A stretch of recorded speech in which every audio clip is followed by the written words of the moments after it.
Whoa, what's up? In this video, I'm going to share with you how to overcome the shame. If you cannot read what this says, it says the shame of sexual abuse. And these are things that have worked in my life in being able to create a YouTube channel on sexual abuse, also be able to do a TED Talk, and so much more. So stay tuned. These work, and they're coming up right now.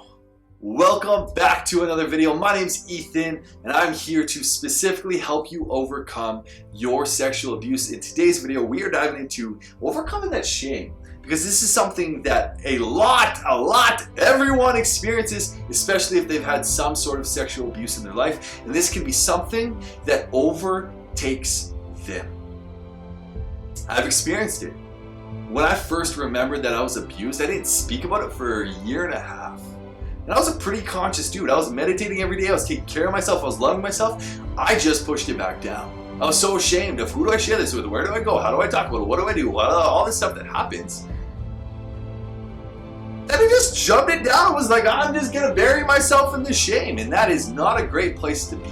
It can affect you in so many different ways. It can keep you feeling worthless, keep you feeling powerless, keep you feeling like you're not enough, keep you feeling like you're stuck in every single limiting belief, feel like your life is just unbearable, depression, anxiety. So many things can stem from this little guy. And that's why I'm going to talk about 4 ways in which you can actually overcome that shame, begin to take the steps to overcome that shame in your own life. And I know that this works because A, I'm here creating these videos about sexual abuse on YouTube. I'm talking about my experience on YouTube, and I also have a TED Talk coming out about sexual abuse. We're going to start at the least to the greatest. The last one is actually going to be the one that if you implement, I promise you will drastically change your life. Number 1. We're talking about this part of you and the way in which to overcome shame. It's a little bit of a mindset trick. It's a little bit of a mindset hack, and it's the truth because it's what I fundamentally believe, is that we are a spiritual being having a human existence. Meaning that I'm not this body that I'm in. I'm not this thoughts in the mind that I think I am. I'm the person that's actually experiencing those. So you might be like, what the heck? For example, we eat 1,100 to 1,400 tons of food by the time we're 60 years old. Where does that food go? It creates our body. Our body is literally the food that we eat, our mind, our thoughts. How do we know that we're thinking thoughts? How do we know that we actually have thoughts? In order for that to happen, we have to be separate from them, because you wouldn't be able to see your thoughts if you weren't existing as something else. For example, you can't tell me what good is if I don't have a context for what bad is. Well, if I didn't know what bad was, what's good? Good is just this. This is just good. And so just the fact that we have thoughts is a prime example of how we're a spiritual being. And where I want to go with this in overcoming shame is that I truly fundamentally believe in the deepest depths of my heart that there is this part of you that is untouched, that cannot be marked, cannot be scratched, cannot be hurt, cannot be damaged in any way, shape, or form, that is still inside of you. So it's almost like you have 2 parts of you, because there's a part that is just purely good in the heart, and everyone has this. That's a fly. That's gnarly. Crazy. Think about on Christmas time, how many people all of a sudden just want to give and love and care about others. Where does that come from? It comes from this space. There's also a space that is wounded, a space that is hurt, a space that is covered in pain and suffering. And those 2 come together to make you and me. And so when I think about shame and sexual abuse, I think about this part of me that no matter what happens to me, that this will always be here, that I will always be okay. That this body, that this mind, that this isn't me. And so knowing that allows me to take a step back and be like, okay, cool, awesome. There is still always this part of me. And this part of me can never be hurt, damaged, or in pain. And so it allows me to disidentify with this side of things, the wounded ego, and be like, okay, this is part of me over here that's lovable, that's still loving and caring. Interesting. Cool. Helps me overcome the shame a little bit, because I know that I'm perfect, I'm good. There is a part of me that was always that way. The second way in which you can begin to overcome the shame of your abuse is to begin your healing process and the healing journey. Because as you go through the emotions of anger, guilt, as you process the emotions of shame, as you process the emotions of sadness, hurt, joy, the sexual confusion, everything that comes along with sexual abuse and that happening to you, you begin to feel those feelings and let go of them. You begin to clear out the body, clear out the energy that is within us, because the sexual abuse trauma lives in your body. The energy lives within you. That is trauma. And so when we're able to clear it out and start the healing process, we realize, oh shiznit, cool. I don't have to be ashamed about this anymore because I'm clear. I no longer feel that negative towards it. But I can see it in a light of like, ooh, which you guys might be able to get to eventually. It's the light that in which I see it, which for sure you can get to. If I can experience it, you can experience it as well.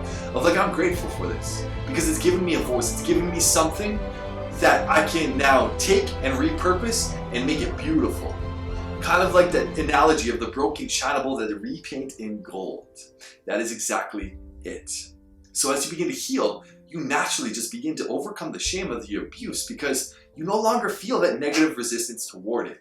The third thing is to realize that you are not alone. I mean that from the bottom of my heart. First and foremost, 1 in 4, these are the current statistics, which they even think are lower and less than this. 1 in 4 women, I believe, are sexually abused, and 1 in 6 men are sexually abused in their lifetime. That means 1 in 6, guys. Like 1 in 6, 1 in 4. Those are ridiculous numbers. You know 6 people, you know 4 people. Yeah. So think about that. It's just people aren't sharing, people aren't talking about it because of the shame. Though realizing that you're not alone on this journey, that there are people all around you that have experienced something similar. It's like, whoa, okay, cool. Like 1 in 6 people. If I take 12 people, 2 of them have experienced what I've experienced. Awesome, I'm not alone. Cool, that helps me overcome the shame in a little bit of way. Because it's like, oh, okay, it's not so burdensome because it hasn't just happened to me, because that's usually the mindset in which someone comes to me and with sexual abuse. It's like it happened to me. Beautiful, and you're not alone. So that's another way to overcome the shame. The last way, and the most important way, the most powerful way for you to overcome the shame in your life is to begin speaking about it. And I don't mean Facebook Live! Yeah, what's up, friends, family, people I know forever? Surprise! I've been abused, this happened to me. No, you don't want to do that until you've gotten to a space where it is no longer vulnerable, but more so transparent, which I believe that this is. Like me sharing this is more coming from a place of transparency than vulnerability, because when you're expressing something in vulnerability and you have feedback, you get negative things, that can actually be more traumatic than it was in sharing the experience in the first place. So make sure that when you begin speaking about it, you find someone who you can deeply trust, whether it's a therapist, whether it's a coach, whether it's a group of men, whether it's a group of support, somewhere where you can go, where you deeply trust and you know that they got you, that they can support, that they can hold that space. When I first shared about my abuse, I was in a group of 17 people. I was nervous as all get out. I was like, oh my gosh, I was like staring at the ground while I was talking. I was like fidgeting. I was doing all this stuff. And I was embraced with warm hugs and love. And that profoundly shifted my trajectory on healing and where I was headed in my own life, just from that one experience. And so begin talking about it, begin speaking about it to even yourself and to someone who can hold you. And so by beginning to open up and speak about it with someone that you trust and doing whatever it takes to make that happen, you begin to like, holy shit, you take that shame right off your chest, because shame is an interesting, beautiful, natural human emotion. And it really affects us when we're hiding. When we're like, oh no, don't tell that, don't share that story, don't do that, no, hide. And the more that we hide, the more that we succumb to the shame, the greater and more challenging it is to get out, and the shittier it feels. The more you're covered with shame, and I can pick that up, and most people can pick it up anywhere. Someone who's covered in shame, begin to cover themselves, begin to walk with glasses and hats and toques and this stuff. They cover themselves because they're ashamed of who they are. And so when you speak about it, you own it, you put it out there. This is me, this is what happened. This does not define me. Awesome, cool, let's move somewhere. Let's work with this, let's play with this, let's understand it. Let's see it for what it truly is, an experience that has happened for you. You might not be there yet to understand that. You might even be triggered when I say it's happened for you. And I promise you, it if you can find the ways in which it's happened for you, your life will change forever. And so this is how you overcome the shame of sexual abuse. I'm gonna recap really quickly for you. Number one, the first way that we learned to overcome shame was by realizing and understanding that there's this part of you that can never be touched, never be broken, never be hurt, never be flawed, never be stabbed or disregarded. And there's a part of you that's wounded. But this part never changes. That this is still inside of you, and knowing that helps you overcome the shame because, well, there's still this part of me that's always love. Second one was to begin your healing journey. As you process the emotions in your bodies, you process the emotions, you begin to let go. You begin to open up space for something else. You begin to overcome shame. The third way is to realize that you are not alone, that 1 in 6 and 1 in 4 men and women have experienced what you have experienced. And knowing that helps you just realize, like, holy smokes, I'm not so alone. Because we know that shame, when you're feeling alone, when you're feeling it's only happened to you, that's when this guy grows. The fourth way was to begin speaking about it. Find support, find a coaching, find a brotherhood, find a group of men, which I offer in the link below. Just down in the channel description, you can join. It's a private Facebook group for men who have been abused. No one knows that you're in it. No one can tell. You gotta join, you gotta be supported, you gotta be in there with other men who are going through a similar experience, a healing process. Thank you so much for being here. I truly, honestly, I commend your bravery, your transparency, and your vulnerability to even make it to this video, to watch this video, especially to this point. That's huge. And just take a deep breath and acknowledge yourself for making it here.